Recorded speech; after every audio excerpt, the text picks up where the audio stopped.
E aí galera do CT Super Poker, beleza? Tranquilo? Aqui quem fala é o Jess. Meu nick no PokerStars é EasyNow99, EZYNOW99. E vocês podem me acompanhar nas redes sociais, aí o Facebook, tem minha fanpage lá, para vocês darem uma olhada, darem uma curtida lá e ficarem por dentro das novidades. Então vamos lá, hoje eu vou fazer meu primeiro vídeo teórico aqui no CT. Eu vou falar um pouquinho de early game, que é a fase inicial do torneio, e é uma fase que a galera tem tendência a cometer bastante erros básicos, assim, tá caindo de torneio na fase inicial. Geralmente a gente está fazendo alguma coisa errada, tá sendo muito agressivo, não sabendo como jogar em certas situações, e são situações bem genéricas mesmo, que a galera acaba por cometer os mesmos erros.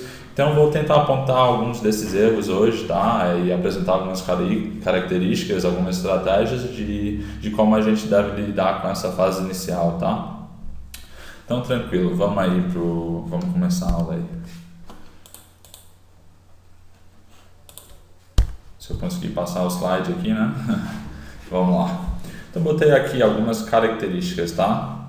Então a primeira coisa que eu botei é que essa fase do torneio a gente está muito deep. O que é isso? A gente está com muito BB, Big Blind, e os outros jogadores também. A gente começa lá com o stack inicial de 3.000 e o blind vai estar com 15,30, 10,20, 20,40, aquela coisa toda. Então isso vai refletir no nosso jogo, tá? A gente não vai estar com aquele stack de fase terminal do torneio lá, de 10, 20 blinds, onde outras estratégias vão se aplicar. Aqui a gente vai estar procurando jogar potes grandes, se botar em situações onde a gente faz mão grande mesmo, ou até cooler, esse tipo de coisa, para a gente estar ganhando pote grande que realmente faça diferença ao nosso stack. Tá ganhando lá o pote de 150 fichas, esse tipo de coisa não vai influenciar muito. Então, falando isso, já vou passar aqui para o quarto ponto, que é não ter necessidade de roubo de blind. Justamente por a gente estar tão deep e pelo blind estar barato, não ter ante ainda, não vai haver essa necessidade que com certeza vai ter, passando para a fase média final do torneio, é uma necessidade grande de manutenção de stack mesmo, porque os blinds vão comendo, né, a gente sabe. Então, essas horas a gente não vai estar subindo lá o ICE 8 lá do cutoff para estar roubando blind. Se a gente quiser jogar o ICE 8, aí é uma coisa, mas tá subindo para roubar blind, não tem necessidade nenhuma, tá? E outra característica então é o jogo mais honesto. Então é um jogo sem blefe. Não é que é sem blefe, até vai ter alguns blefes, mas é blefe tranquilo, tá? Não é aquele blefe que a gente tá mandando 3 pro cara foldar no river, esse tipo de coisa. É aquele c-bet padrão que a gente vai dar para ver se passa uma vez, esse tipo de coisa, se tiver o bot certo. Mas em geral não vai ter tanto blefe, e tanto nosso quanto dos outros jogadores. Então a gente tem que levar isso em consideração, tá? Quando o cara tá mandando 2, 3, o cara tá representando alguma coisa, nessa fase inicial, a tendência é a gente acreditar, tá? A gente tem que acreditar, mesmo se achar meio esquisito, a gente vai lá, deixa, não vai ser aquele pote tão grande, a gente não vai estar disputando tantos blinds que vão fazer uma diferença para a jogabilidade do nosso torneio mesmo. Então a gente vai estar jogando de forma mais honesta e tratando os outros como se estivessem jogando também, tá? A gente não vai ficar muito desconfiado, e eu acho que isso vai ajudar bastante a manter nosso stack para as fases posteriores que vai precisar, tá? Eu acho que isso é uma tendência que a galera tem ele tá blefando, raramente tá blefando nessa fase do torneio, tá? Seguindo essa linha de raciocínio, nessa fase do torneio não existe muito level, tá? O que é level? Level é quando a gente tá lá jogando contra o mesmo cara direto, aí já tá criando uma dinâmica de jogo, a gente tá tribetando, ele tá full betando, algumas coisas desse tipo que tendem a rolar mais para a fase média final do torneio mesmo. E nesse estágio do torneio, pelo jogo ser mais honesto, não vai haver esse level, esse metagame, tá? Mesmo se for um cara conhecido que joga direto, vocês jogam juntos direto aí, mesmo assim a tendência é o vilão estar jogando de forma mais honesta e a gente também, tá? Então é bom a gente ter isso em mente para não tá se colocando em situação arriscada ou situação que raramente vai ter lucro, tá? Então vamos passar aí para algumas estratégias do early game que a gente vai ter.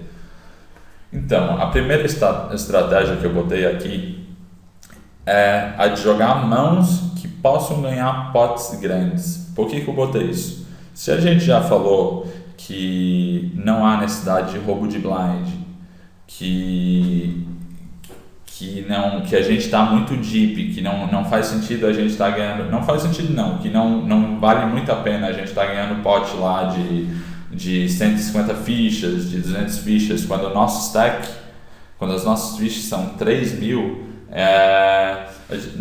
segue que a gente não vai jogar essas mãos aí que ganham esse tipo de pote que eu vou falar um pouquinho mais tarde, tá? Então a gente vai jogar mãos que possam ganhar potes grandes. Quais são essas mãos? Eu botei alguns exemplos aqui, eu acho que são os principais mesmo, tá? São os suited connectors, faltou um R aqui, mas não sou analfabeto não, tá galera? Pode ficar tranquilo. Suited connectors, então aquele 8 e 9 suited, aquele 10 e dama suited, aquele 6 e 7, 7 e 9, esse tipo de mão que fazem mãos grandes pós-flop, tá? Então não é que a gente vai estar fobetando lá o 6 e 7 suited, não é isso. A gente vai ver o flop, a gente vai tentar sempre estar jogando em posição com esse tipo de mão. A gente vai estar jogando essa mão para realmente fazer as mãos que a gente quer fazer com elas. Então, por exemplo, 8 e 9, a gente vai estar lá tentando acertar a sequência on flush, a gente não vai estar tentando acertar top pair com esse tipo de mão, tá? Então a gente vai estar jogando essas suited connectors para realmente fazer mãos que ganham potes grandes que flopam bem, tá? Outro exemplo que eu botei aqui é o IX suited, o IX do mesmo naipe, né? Por que a gente vai jogar essas mãos? Porque como a galera vai estar jogando muito mão suited, muito mão do mesmo naipe, como a gente mesmo vai jogar aquele 7, 8 suited, por muitas vezes a gente vai conseguir dar cooler. O que é cooler? Cooler é quando a gente tem lá o Ice contra Rei, tem lá Flush contra Flush, então a gente vai estar sempre tentando estar do lado positivo. Então, ter o Ice do nosso lado nesse tipo de situação vai ser muito bom para a gente estar conseguindo stackear o cara, stackear quando a gente pega tudo, né? A gente vai all in lá e consegue tirar o cara do torneio, consegue dobrar nossas fichas. Aí vocês vão falar, pô, mas então a gente não deve jogar os suited connectors lá, que a gente vai estar dominado pelo IX suited. Não, galera, não é assim. A gente vai estar lidando disso de forma tranquila. Quando a gente está lá dando raise, o cara está dando re-raise, a gente vai estar sabendo ficar esperto aí. E por muitas vezes os caras não estão jogando o IX suited que a gente tá querendo jogar para fazer esse tipo de coisa, tá? Raramente os caras vão estar lá dando all-in de top pair lá de 2 pares, a gente está fechado e quando for cooler, paciência, mas a gente vai jogar esse IX suited só para isso, tá? Não é pra gente acertar o Ice, quando a gente acerta o Ice lá com Ice 2 a gente vai controlar o pot, não vai criar pote grande, a gente vai tentando acertar o flush mesmo. E o outro exemplo de mão que pode ganhar pote grande, eu acho que todo mundo sabe, é pares. Pares pra gente trincar mesmo por set value, tá? Então a gente vai jogar todos os pares. É lógico que se tiver lá, o blind tá 25,50, o cara lá abre lá 150, o outro faz 400, a gente tá com par de 2, a gente não vai estar dando call, tá? Porque aí já não vai ter tanto odds pra gente estar acertando esses 2 e puxando tudo. Aí a gente vai estar foldando mesmo. Mas quando vem lá, o cara abre lá, a gente está em posição, a gente dá call para tentar acertar mesmo. É tranquilo, tá? É um dos jeitos mais fáceis da gente estar acumulando fichas nessa fase inicial do torneio. Segunda estratégia aqui que eu botei pra gente não se complicar é jogar o real valor da mão. O que eu quero dizer quando eu digo isso? Quando a gente tem lá o par de 10 e a gente sobe do cutoff. A gente faz lá 2x e meio, 2 blinds e meio. A gente toma call do small blind e do big blind. O bode vem 3, 7 dama. Esse não é um flop bom pra gente, não é um flop ruim de maneira nenhuma, tá? A gente tá perdendo só pra dama ou pras eventuais trincas aí. Mas a gente não vai estar inflando o pot, tá? A gente não vai estar dando bag, a gente vai estar controlando o pot ali, dando check atrás, betando o turn, dependendo. A gente vai jogar o valor da nossa mão. O valor da mão de um par de 10, como exemplo, nesse tipo de board 3, 7 dama, é uma mão média, tá? É uma mão média, não é uma mão lá que vai ganhar um pote grande nesse tipo de situação. Então vamos manter o pote pequeno, puxar lá os 200, 300 fichas lá que a gente tem que puxar e jogar de forma tranquila. A gente estava jogando o par de 10 nesse tipo de situação. Cara, é mais para trincar, mais para a gente acertar alguma sequência, alguma coisa. Claro, tem seu valor, mas a única coisa que eu tô falando é pra gente não valorizar demais essa mão, jogar o real valor da mão, tá? Tranquilo? Da mesma forma, o terceiro ponto que eu coloquei de estratégia básica aqui pra gente é não se envolver em situações marginais. O que eu quero dizer com isso? Aqui eu botei o exemplo, se tiver 100 bebês no pote, no river, é provável que o top pair não esteja ganhando. Então vamos lá, o vilão sobe lá do TG, a gente dá call de 9 e 8 suited no botão, que a gente sempre vai dar call para acertar alguma coisa e criar aquele pote grande quando a gente acertar. A gente vai lá e dá call, e o bode vem 3, 8 dama. O que a gente tem? A gente tem middle pair, tá? A gente tem par de 8 com 9 kicker. O vilão vai lá e aposta. A gente vai lá e dá call, tranquilo. Aí o vilão vai lá, o turn vem um blank, um 2, o vilão vai lá e aposta de novo. Aí a situação começa a ficar esquisita, então a gente tem que se ligar para nesse tipo de situação tá conseguindo escapar. Talvez por vezes pode dar o call tranquilo no turn, tá? Não é uma situação que precisa foldar o turn sempre. A gente vai analisar o vilão, a gente vai analisar a situação, mas saiba que quando chegar naquela situação do pot está muito grande, a gente está com aquele middle pair, aquele top pair com kicker fraco, esse tipo de coisa. É muito raro a gente estar ganhando, tá? Por quê? Porque a gente já fez a análise que nessas fases iniciais os caras blefam menos, então a situação do cara tá mandando 3, o cara não tá mandando 3 com par de 2, o cara não tá mandando 3 com par de 8, kicker 7 que a gente tá ganhando, tá? Então é uma situação que a gente tem que ficar esperto. Eu vou dar outro exemplo, deixa eu ver, vala 10 suited, tá? A gente tem vala 10 suited no big blind. O hijack vai lá e abre, a gente dá call, vem o flop Ice Rei 2 com 2 espadas, a gente tem vala 10 de espadas, tá? Vem Ice de espadas, 2 de espadas e Rei de copas. Então a gente tem um flush draw e um gut shot aí para straight. Em muitas situações de torneio, quando a gente tem lá os 20 blinds, os 25 blinds, a gente vai jogar de forma mais agressiva dessa mão, a gente pode dar um check raise, a gente pode estar querendo botar tudo no pano no flop mesmo para realizar a nossa equidade, mas nessa situação, quando a gente está muito deep, quando a gente tem 100 big blinds, 80 big blinds, a gente não vai estar jogando essa mão de forma agressiva, daí o vilão tem lá o Wise Dama, não larga, e a gente está numa situação flipando ali para a nossa sobrevivência no torneio já nas fases iniciais. A gente vai dar check call, tentar acertar, quando a gente acertar a gente vai tentar extrair. A gente não vai se envolver nessa situação marginal de estar tentando puxar tudo no flop mesmo, esse tipo de coisa que eu estou falando, tá? Então tranquilo, galera, essas são as estratégias básicas que eu bolei para passar para vocês aí. Eu acho tranquilinho, dê uma olhada, dê uma lida aí e tentem implementar no jogo, que eu acho que vai ter uma melhora no jogo bastante grande, tá? Vou passar para a próxima parte aqui então, que eu fiz, que são dos erros mais comuns em early game. Eu acho que essa parte vai ajudar vocês demais, tá? Que eu vejo a galera cometendo alguns erros que realmente são bem genéricos, tá? A galera, todo mundo comete, né, no início, quando tá começando, é normal, eu mesmo cometi até pouco tempo atrás. É, e quando a gente resolver esse tipo de coisa, a gente vai ver que a gente começa a cair bem menos nas fases iniciais do torneio. Tinha até esquecido, ia falar no início do torneio, vou aproveitar e falar, no início do vídeo vou aproveitar e falar agora, tá? Para quem usa Sharkscope aí, tem que usar mesmo, tá? Tá procurando os caras, tá dando uma olhada nas estatísticas deles, como eles jogam, tá? Uma estatística para a gente ficar bem esperto em relação a essa fase inicial do torneio. Quando a gente vai lá no Sharkscope, procura o cara, tem uma estatística que aparece lá, que é Cada em early game, tá? O nome é fases...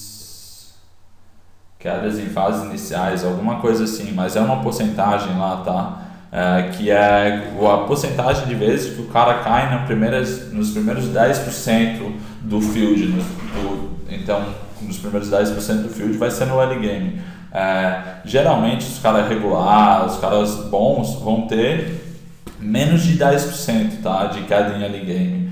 Então a gente tem que ficar esperto nisso aí para a gente manter a nossa queda em early game menor que 10% mesmo. Se tiver maior que 10%, é sinal que a gente está fazendo alguma coisa muito errada, ou a gente está sendo muito agressivo, ou a gente está overplayando algumas mãos que não precisam disso, tá? Então vamos ficar esperto nisso.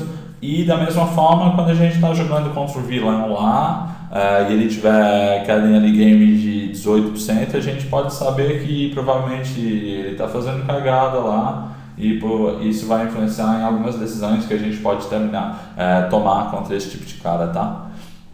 Então tá, só passando essa informação para vocês, espero que vocês façam bom proveito. Vamos lá, erros comuns. Então, o primeiro erro que eu botei aqui é confundir valor absoluto com valor relativo. Então, vamos dar um exemplo aí disso. A gente tem dama 10, tá, no cutoff, a gente deu call no reis do vilão do TG. Eu vou usar aqui o vilão do TG sempre como exemplo, só porque é o mais fácil, tá? A gente deu call lá e vem o flop dama 3-7 e a gente tem top pair. O que a gente tem que ver nessa mão? Tranquilo, a gente vai dar call a primeira, talvez a segunda. Quando o vilão tá mandando lá a terceira, tá mandando uma bomba, a gente tem top pair. A gente não pode confundir valor absoluto com valor relativo. Então eu vou falar um pouquinho desse conceito rapidinho, só para vocês lembrarem aí. Valor absoluto é de fato o que a gente tem. O que a gente tem? A gente tem top pair, pá de dama, com kick 10. Então a gente tem um valor absoluto relativamente bom.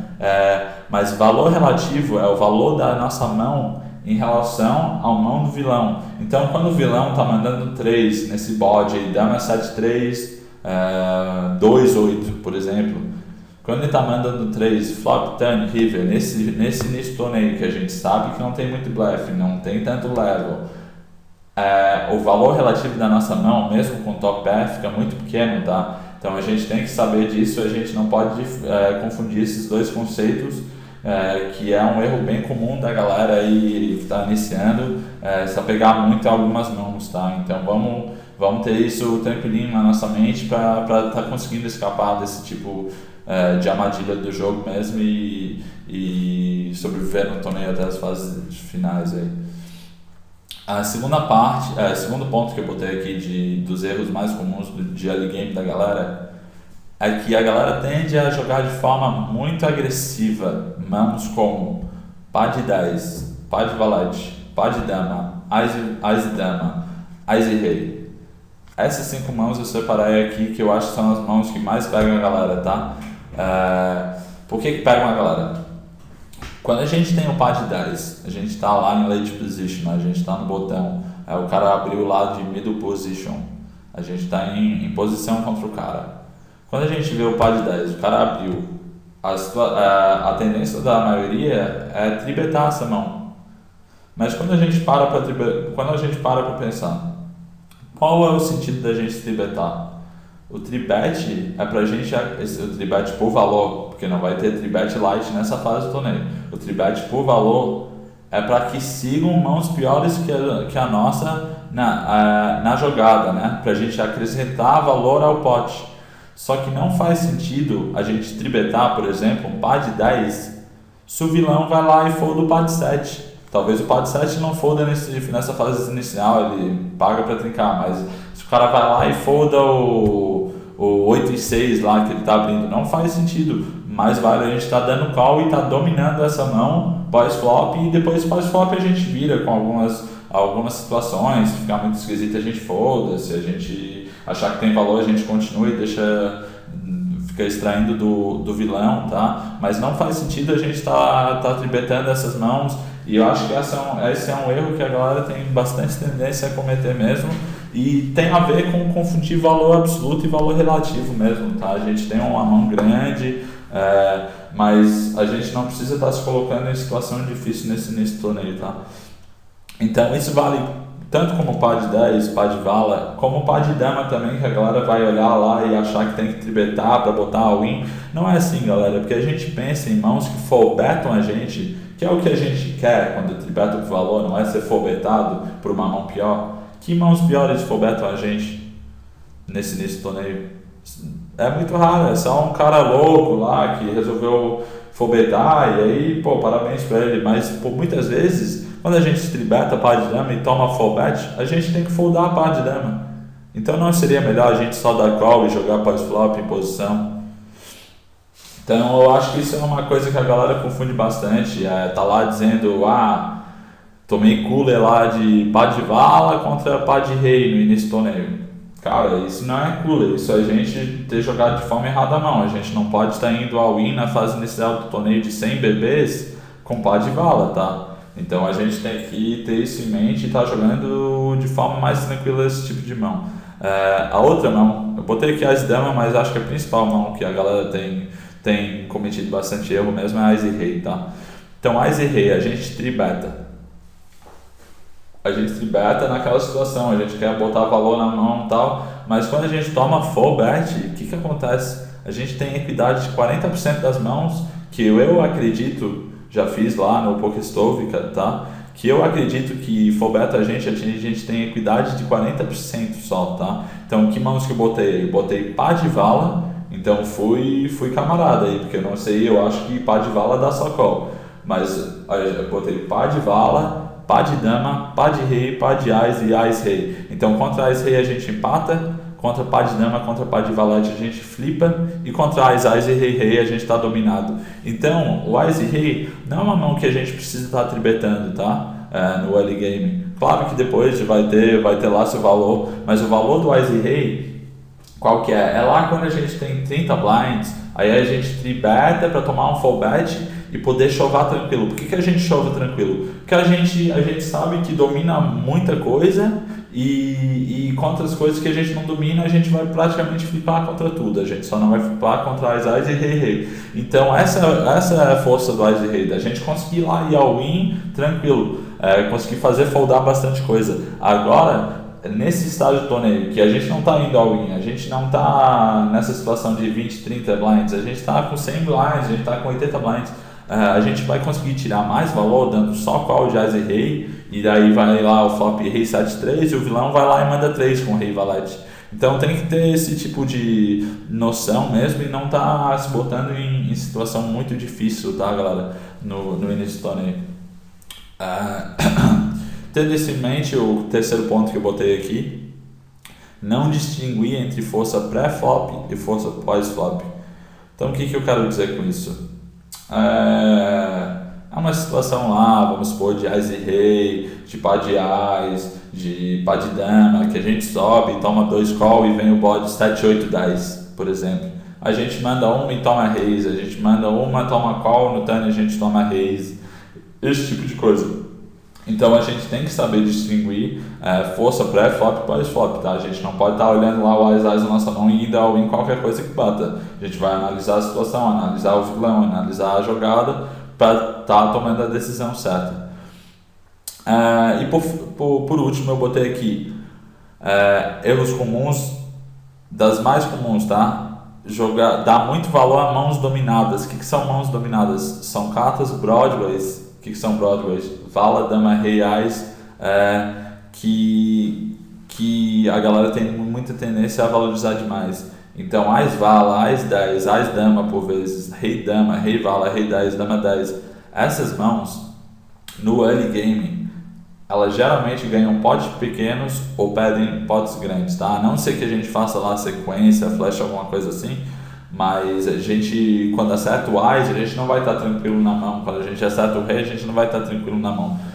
E quando a gente está tranquilo é porque o vilão foi lá e foldou para o nosso C-bet. Então a gente vai estar ganhando potes pequenos, que a gente já discutiu que não é a estratégia, a melhor estratégia pra gente agora. A gente quer tá dobrando o nosso deck, a gente quer tá ganhando potes grandes mesmo, jogando cartas que nos deixam ganhar potes grandes. Então, dentro desse conceito, essas mãos que geralmente estão dominadas, que ganham potes pequenos e perdem potes grandes, a gente tem que deixar de jogar nesse torneio, não se apegar às cartas, tá? Eu prefiro estar abrindo agora, nessa situação de torneio, o Pá de 3, o 8 e 9, do que o Ás e Vala, tá? Depois, mais tarde no torneio, eu vou estar lá foldando 8 e 9, foldando Pá de 3 e vou estar abrindo Pá de Vala. Então a gente tem que ter essa noção que diferentes partes do torneio é preciso de cada um a sua estratégia, de diferentes estratégias mesmo para a gente aplicar e conseguir fazer um torneio legal, tá? Então, recapitulando, eu acho que do early game, do pré-flop, o que a gente tem que buscar fazer? A gente tem que procurar ganhar pote grande e jogar mãos que nos deixam ganhar pote grande. Então é Suited Connect, Ás Suited, pares quando a gente trinca, esse tipo de coisa.